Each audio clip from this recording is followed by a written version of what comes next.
Hi friends! Okay, I'm back, but I don't know how consistent I'm going to be with videos or any vlogging or anything like that. You know, when I took that nice little break, I actually kind of needed that. I want to give you just a little bit recapping over the last couple months, you know, what I was doing, what was going on, and that sort of thing. And just share, you know, a little bit. I don't want to take a whole lot of time in sharing because I'm going to do a, it's not really a haul, but things that are new as far as products go and what I'm going to use them for and things that are just kind of making me happy at the moment. So with that, let's go ahead with the update. One of the last bits that I left off with you guys in the summer, Harry was really sick. He had lost a lot of weight. They were sending him for all kinds of tests, checking to see all different kinds of cancers. I shared that with you. What it was, he had an infection in his prostate. Is that what it is for guys? And when men get an infection there, it's really difficult to clear it up. And as a matter of fact, when it clears up and they think that, you know, they put him on just, you know, real strong antibiotics for a couple weeks thinking that's going to be okay, but then it kind of comes back. So I don't think everything's been killed off in the time allotment that they're putting him on the antibiotics. So anyway, he's had a couple relapses. He's in a relapse right now. He's back on antibiotics again. The antibiotics are helping him, but he's going to have to go see a urologist, but he's been doing a lot of traveling with meetings, so he's got to wait till when he goes on his Christmas holiday. He's going to take 2.5, 3 weeks off in December, so he'll go to the doctor then. That's the update on Harry. So, I mean, he's doing good. Health-wise, he's doing good except for that. Lucy, they thought that she had leukemia. Her white cells were sky high. They were like in the 80,000s or something. They started putting her on the steroid and an antibiotic for, she had a bladder infection. She's been battling bladder infections all through the summer. She's had to have a sonogram to check her kidneys, to check her bladder. All those things look fine. They've done complete blood counts on her, all kinds of tests on her. They can't find where the bleeding would be coming from, the blood that's showing up in the urine. But see, at the same time that she gets the blood in the urine, it is showing up bacteria in there. So she's been on antibiotics all summer long. She's starting to look like her health is declining again. She had gained some weight. She lost a few pounds. She gained weight back, but now she's lost a few pounds again. You know, we just don't know. You know, she's 10, going to be 10 and a half here pretty soon. So anyway, the latest update on her, she had her blood count done actually earlier this week. And her white blood cells are high. Well, they were 80,000, then they came down to 19,000, and they're supposed to be at 15,000, so it was just a little bit above. But now they're up over 100,000. So I don't know. She still has good quality of life. She still has some spunk to her. She's still eating, drinking, all those things normally. She's on pain meds to keep that under control. She's still on the steroid. So it's just you know, we just do what you can to keep her comfortable, and then that's that.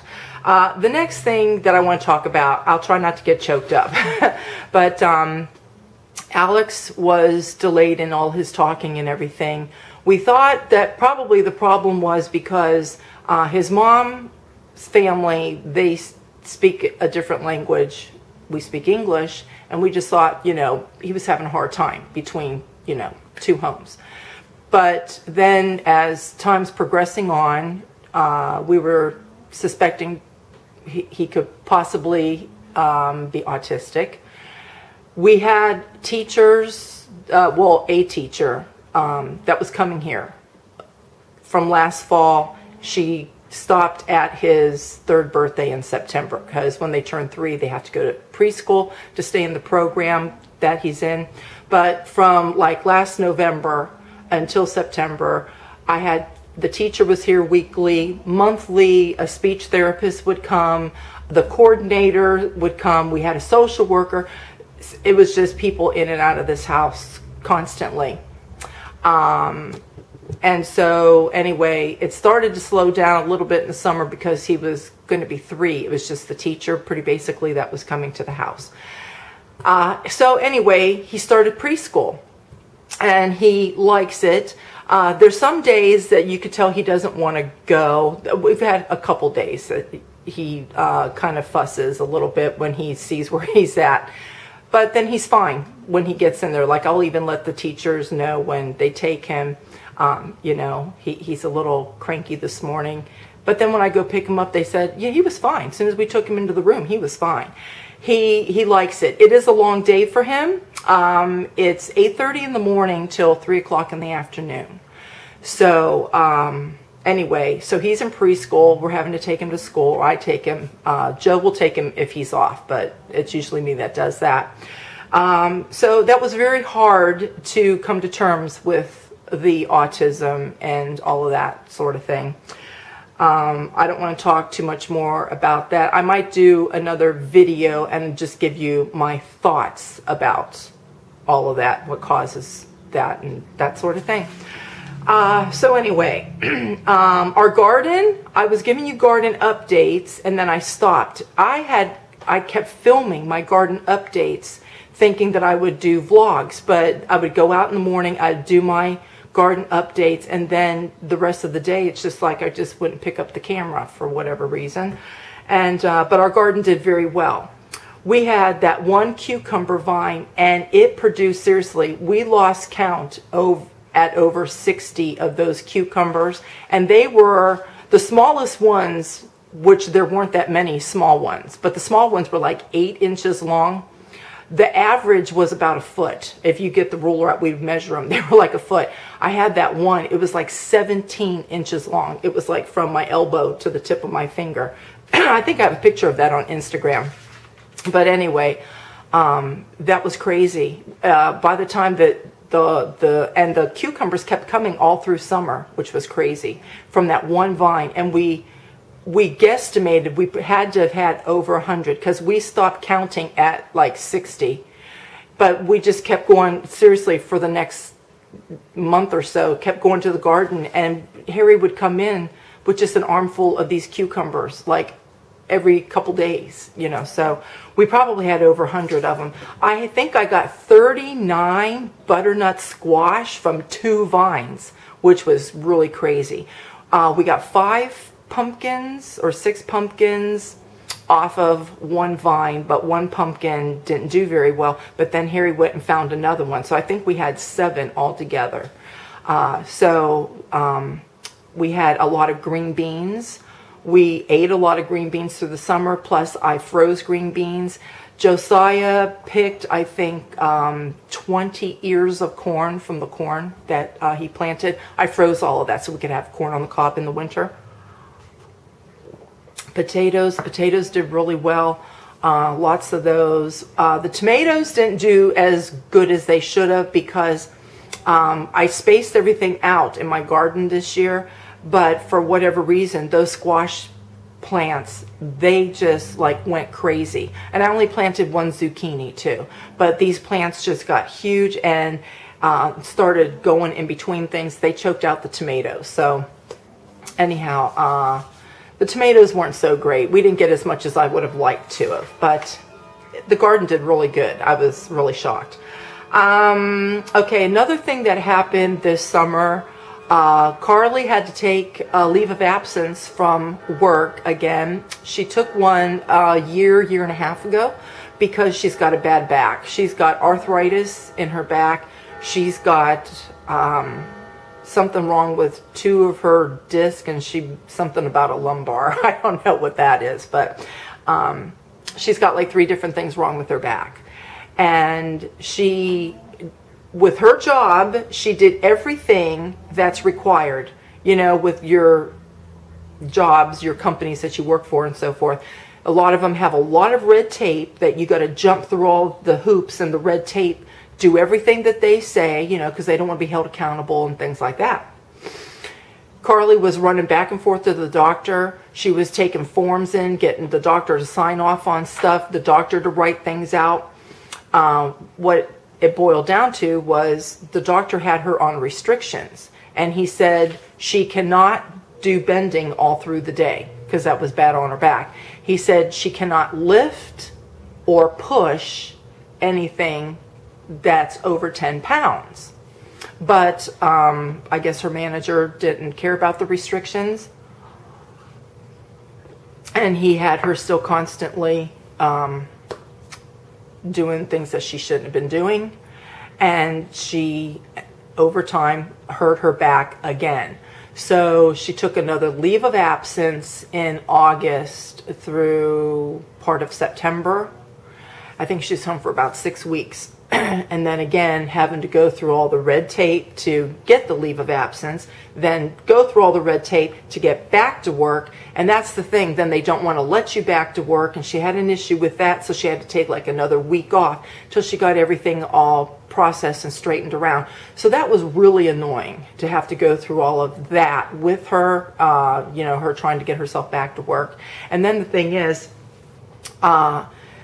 they allow, she has benefits that she pays for like if she needed to take a leave of absence that she would get, I think it's like half of her pay or something like that. And then both times now that she's taken her leave of absence, they refuse to pay her. So I don't know what's up with that, but that was really annoying too. Then we had another little issue towards the end of the summer. You know, things just happen, especially you have, you know, big family, a lot of kids, and you know, when one thing affects one member of your family, it affects everybody, you know. And so there was that issue, and it was just, you know, just daily life, you know. I've got things I got to do around here. I got things I got to do outside. I have my garden. I had, you know, the teacher was here all the time. And then through the summer, we joined the Y because we thought we were going to put Alex in preschool over at the Y. But their program was not good. Like the program that he's at now, the school that he's at now is excellent. It's right over at the college. And they deal specifically with special needs kids, autistic kids, and that sort of thing. And so we joined the Y so that he could go to preschool there. So we ended up going to the Y to go swimming and things like that. And so, you know, this summer it was just crazy. Just like I say, you have your house to clean, you got your outside work that you're doing, you know, and then all these other things creep up and everything. And, you know, the last thing really I wanted to do was pick up a camera. I'll just be honest with you. It's just like, a lot of days were good, but then you'd get those days that were the off days with, you know, things happening and so forth. And, you know, who wants to share all that, you know? So anyway, I just thought, you know, let me take a break this summer. So that's what I did. I just took a break. Let's see. Okay, so I posted my photos of my fall decorations on Instagram. I didn't post every single thing, but I got the majority, you know, so that's all on Instagram. For Christmas decorating, let's talk about that. I'm going to be simplifying things. I'm not doing all of my trees. It just gets to be too much. The one family room tree, we always put it in the archway between the family room and Alex's room. And it was a lot to have to run around the last 2 years to go in there. And even for Alex to run around to come in. And, it, you know, you always want to be able to look in there to see everything that he's doing. So, I mean, we'd have to get up all the time and look through the Christmas tree, you know, that sort of thing. So, I'm not going to put a tree there this year. So, last year we did not decorate above the door either, and I'm not going to decorate above the door again this year either. I'm just really just going to simplify things this Christmas. So I'll tell you what I'm going to do. We usually have a tree up in the hallway. We used to have a white one. Then I bought a flocked one, okay? And then I didn't want to use the flocked one last year. because I was even trying to downsize a little bit at Christmas last year, which didn't turn out. I mean, I didn't go full blown like I normally do. I did leave some things out, like above the door, the big Christmas tree upstairs, but I had a 4-foot tree that I put in the hallway. Well, that tree that was in the hallway, I'm going to put down here on the coffee table that's between my husband's chair and the couch. And then that way you have a Christmas tree in there, you know, at least we have a Christmas tree in the family room.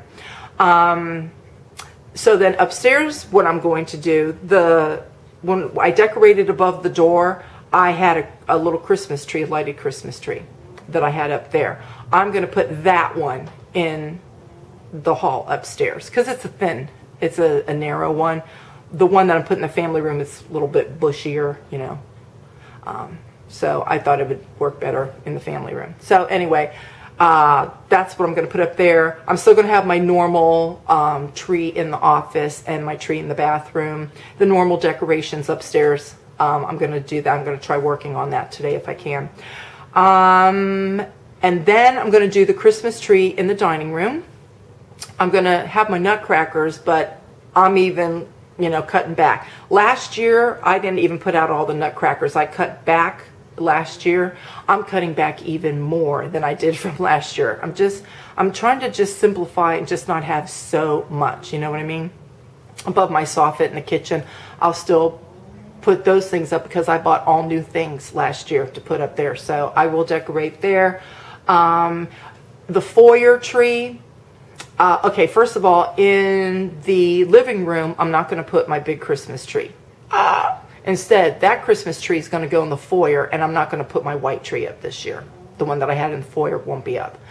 In the living room, I have that lighted wreath. I did that for the first time last year, and I had that on that coffee table, and I put the angel in the middle. I won't put the angel in the middle. I'm going to have the lighted wreath, and then above the front door, remember all my like Disney carolers that I had, and I had that lamp post? I'm going to put the lamp post in there because that's lighted, you know. So that will be in there. I don't know if I'm going to put out all my Father Christmases. I don't know. We'll see. The nativity will still go in there. And then the living room tree, because it's a flock tree, I'm putting that in my foyer. And the table that I have my carolers on, and I usually put it on the opposite wall, I think I'm going to try to put it by my staircase instead, so I don't have to take that other piece of furniture downstairs. Like I said, I'm just trying to minimize all the running up and down the stairs that I have to do. That's why I'm simplifying things this year. And then it'll be less crowded instead of being so squished, because I have a lot of Christmas decorations. So the tree in the foyer, I'm just going to give it a new look. And what I decided to do was to do a red and gold tree, because my garland going up the stairs, I have the red ribbons that I bought a couple years ago and the red bows. So I'm going to do red and gold. I haven't done red and gold in probably a couple decades. I think I was living in Virginia the last time I did a red and gold themed tree. We have ornaments that were my mother and father-in-law's ornaments, that they had bought like one ornament a year over a period of like 2 years, I think it is, because each box has a dozen ornaments. And they're gold. They're like gold-plated ornaments because they're from Danbury Mint. And we've never even put those ornaments up because I've always had my different themed trees. So since they're gold, they will go on that tree this year, and then with some red ornaments and things like that. And I bought new ribbon. I'll show you that. So that's what I'm doing for Christmas. So I'm just really downsizing everything this year. It's still going to look nice and fabulous. It's just not going to just be like, you know, walking into a winter wonderland like it normally is. Let's see. My knees are getting bad. And see, that's the thing. It really hurts when I, you know, even stand up sometimes if I'm sitting and I go to stand up and I hear my knees cracking all the time.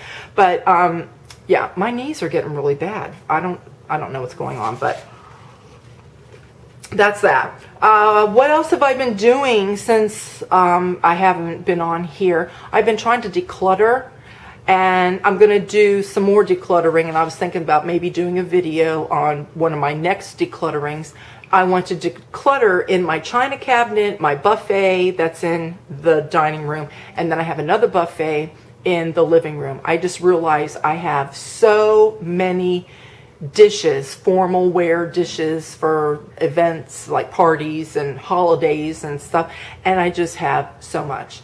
So I'm going to declutter that. And I'm going to tell you what I wanted to do this fall, but we had a setback because that one little event that we had that happened at the end of the summer, that's when I was ready to pick up the phone to call for another dumpster to be put in my driveway when all of that went down. And so we just forgot about it, and we'll just probably take care of it in the spring. I'm getting another dumpster. Because believe it or not, I'm clearing out my storage room again. The garage and the 2 sheds are still pretty basically okay. There might be a few things we want to throw out, but believe it or not, I'm getting rid of my Christmas stuff. I was thinking about, doing a garage sale or whatever. And I don't know, Christmas, people hate Christmas anymore. I don't know if you've noticed that. A lot of people hate Christmas, and I just don't want to deal with, yard sales and stuff. Some people make good money at yard sales and some people do not. And whenever I've had them, I've not done very well, and it just isn't worth my time, to bring everything up, you price everything, people come, they don't want to give you the price that you put on there anyway. Everybody wants to try to get you down, which I know that's the name of the game, and then whatever is left over, then you have to find a place to get rid of it and all of that sort of thing. Then some things that are still in really good condition, I will probably take over to the Goodwill and donate it. But like, I have old Christmas trees still. That's what I'm saying. Big boxes. See, the dumpster that I get this time, I'm not getting a real big one like I did when I did that big clean out, because I don't need to do a big clean out. It's the smaller dumpster I need. I have several old Christmas trees. They just need to go. The other ones, I'm going to go ahead and probably donate the rest of those things that are still in really good shape, donate those over to the Goodwill. So that's probably something that I'm going to do this spring. We'll see how that goes. Let's see. I'm looking at my notes. The other thing that's been going on this fall is just I've been going hunting. He went deer hunting twice. He didn't get any deer. He went duck hunting once. I forget what happened. I think it was raining that day or something. Anyway, he didn't get any ducks. Then he went pheasant hunting and he got 6 pheasants. So he's got those all cleaned and they're in the freezer. He got pheasant last year, and so in addition to the turkey for Thanksgiving, we also had pheasant. Now, we're not going to have all 6 pheasants, obviously. They're small. After you clean them and everything, it's just a little bit of meat. So let me put it this way. 6 pheasants probably went into like 2 gallon freezer bags. So they're like a medium-sized bird, it looks like. They're beautiful feathers. But when you take all the feathers and everything off and you clean them, there's really not that much meat. So anyway, we'll have probably a couple of the pheasants on the side with the turkey. And so that's what we're going to do for Thanksgiving. Okay, so this is my update of what I've been doing. And if you could only be sitting here where I'm sitting to look at my island here and see all the things on here that I want to show you guys, you would, probably say, oh, please show us that. I'm sure you're probably saying that now. Show us that. But I will show it to you in the next video. So this is part 1. And I'll be back next time. And I will show you some of the things that I've been getting for Christmas and some of the things that have been making me happy. Things that I just recommend if you might like it or whatever. So I'll see you next time.